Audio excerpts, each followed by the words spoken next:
The Chicago Bears got some great news from the NFL over the weekend, and I want to break it down here on Bears Now. My name is Harrison Graham. Let's go ahead and jump on in. Tom Pelissero with the news from the league that the NFL informed all 32 teams that the projected salary cap for 2026 is going to be between $301.2 million to $305.7 million per club.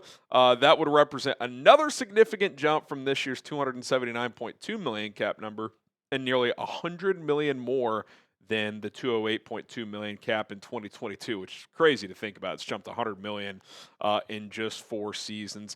You go back even further, all the way back to 2013, it was $123 million. By 2017, it had jumped, what was that, 44 more million.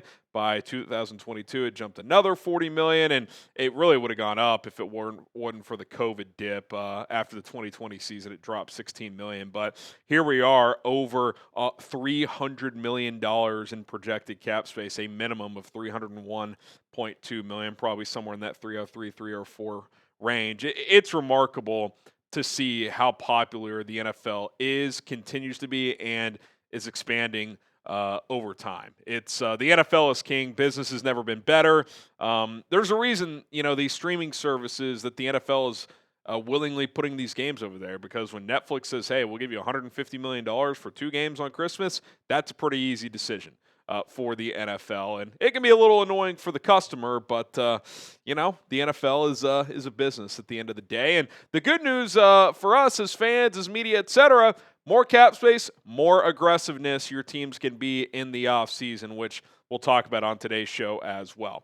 All right, programming note. Normally we go live on Mondays, but long story short, my wife and I, we sold our last house, and it's closing today, and we got to sign some paperwork, so I got to leave the office early. We'll go live tomorrow instead, kind of like we did last week. Remember when I went live from home on Tuesday night? But we'll be in the studio 4 o'clock Central Time tomorrow night. We'll have another video later today, but I just can't fit in a live show. So subscribe, turn on notifications, join us tomorrow live on Chicago Bears Now. And speaking of the channel and why you should subscribe, kind of related to this video, I took a deep dive into some major moves Ryan Poles and the Bears could make to clear well over $100 million if they want to. I cleared about $60 million with the moves I would make, but I kind of show what they could do and what I would do to create plenty of cap space this offseason. And that was broken down into these 4 categories. They could cut guys like a Tremaine Edmonds for $15 million.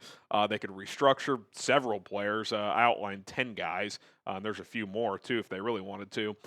They could trade or restructure DJ Moore. That's obviously going to be a big decision. And then extensions for guys as well. Cole Kmet, Darnell Wright, a couple of paths to create even more cap space in a year where you're going to have a $300+ million salary cap number per the NFL.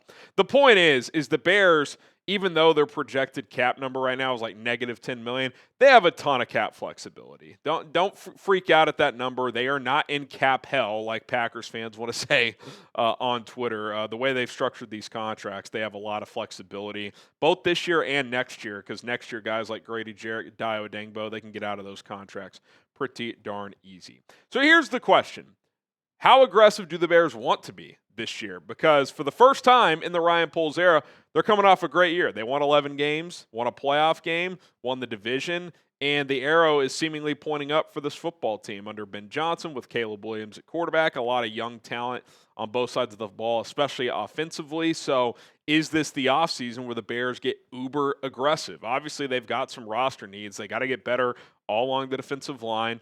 It's a good draft for that. That's good news. And there are some pieces in free agency and potentially on the trade market they could look at. Left tackle, I've tinkered this. I've got it as my 3rd biggest need now. I'm not sure if Ozzie Trapillo plays at all this year, and if he does, he won't be back till late in the year. And how's he going to look? I do think that's a position they've got to account for. And then safety and linebacker. You have 0 safeties under contract. Tremaine and TJ are under contract, but TJ entered the offseason with a fairly significant injury, and Tremaine Edmonds is a prime cut candidate, so you're probably going to have to add at least a piece, if not 2, at linebacker as well.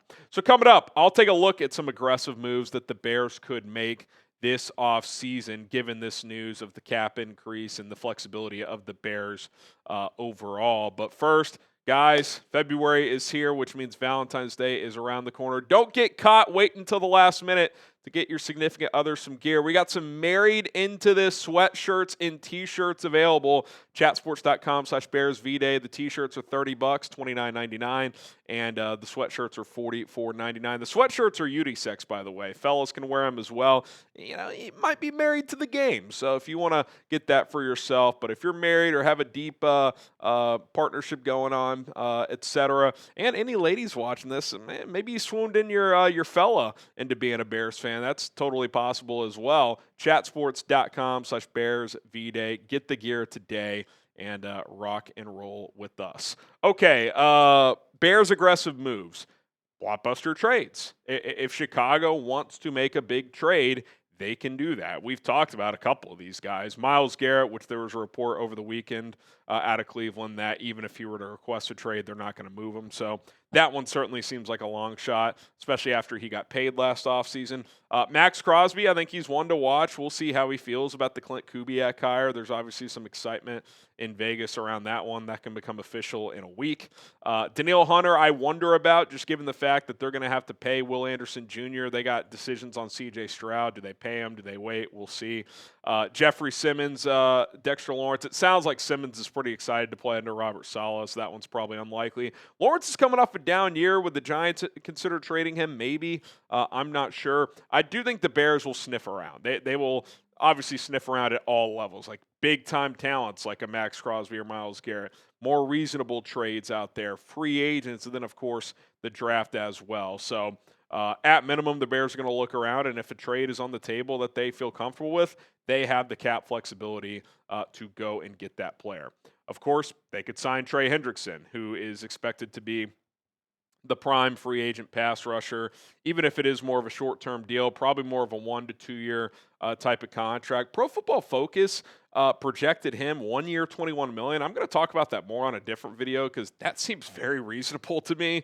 If that's on the table, I'd probably do that. I'm thinking it's probably 1 to 2 year contract, probably closer to like $25 million per year, but I'd still be comfortable with that as well, as long as the guaranteed money isn't outrageous. So we'll see if the Bears are in play for him. They could, of course, restructure bigger contracts, which is aggressive because if you restructure, you're kicking money down the road, and you have to account for that at some point. There's more detail on this in that video I mentioned earlier, so subscribe and check it out after this one. But just to kind of run through 10 players that they could restructure, and the number on the right side is the maximum savings they could, depending on how much of a restructuring they'd want to do. DJ Moore, you could also trade him, obviously, $16.8 million though, or up to $16.8 if you restructure. Montez Sweat up to 9.9, Joe Thuney 7.6, Dio Adengbo 7.4, Jonah Jackson 6.9.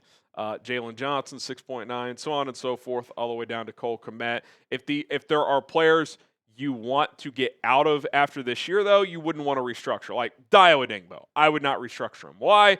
Because more likely than not, you're going to want to pivot off his contract in 2027. So that's probably one you would not, but there's plenty others on that list that you certainly would be comfortable with, especially those offensive linemen. And then lastly, Darnell Wright. I think getting out in front and being aggressive and locking him into a contract makes a lot of sense because he'll still have the final year of his rookie deal plus potential fifth-year option that you could exercise, so you could kind of space out some of that money. I've projected a 4-year, $112 million contract with 82 guaranteed. For Darnell, that's $28 million per year. But if you space that out over 5 or 6 years, if you do exercise the fifth year, you can keep those cap hits down. And manage that as the cap continues to go up, and you can backload some of those cap hits. So that is all a possibility. And by the way, when you get to those larger cap hits down the road, you could extend him again because he's still pretty young, and if he's playing well, he would be a guy that you'd probably be comfortable giving a third contract to. I think it's more likely than not they extend Darnell this offseason. Just makes sense. Young, ascending player. This is the classic get out ahead of it. Like, you've seen enough from him to know that he's worthy of extending and committing that type of money to. So I don't know, 75% chance they do that this offseason. That would be my guess if I were the Chicago Bears. Okay, how aggressive would you get this offseason overall? 10 being ball to the wall. Like you have no caution at all for future years. You're just going for broke this offseason. One being not at all. You're going to play it incredibly safe. I'd probably be in high sevens, low mid eights. I'm not going to restructure 10 guys, but I'd probably restructure 3 to 5 players. I would make a decision on DJ Moore, either restructure or trade him. And I'd be aggressive. I'd see if Maxx Crosby is available. I'd see if Myles Garrett is available. And if you can find the right guy in here, like coming off a year, you won 11 games. A lot of your core is young and ascending. There's no reason why you can't be in the Super Bowl mix next year and for the next couple of years to come before you then have to turn around and pay Caleb Williams if he continues to ascend. So am I going for broke? 10 out of 10? Probably not, but 8.5? Yeah, I would be pretty aggressive if I were the Bears this offseason. All right, that's going to do it for Chicago Bears Now. Again, no live show today, but we will be back with another episode this afternoon. Plus, we'll go live tomorrow, so we'll make up that live show for you guys. My name is Harrison Graham. As always, bear down.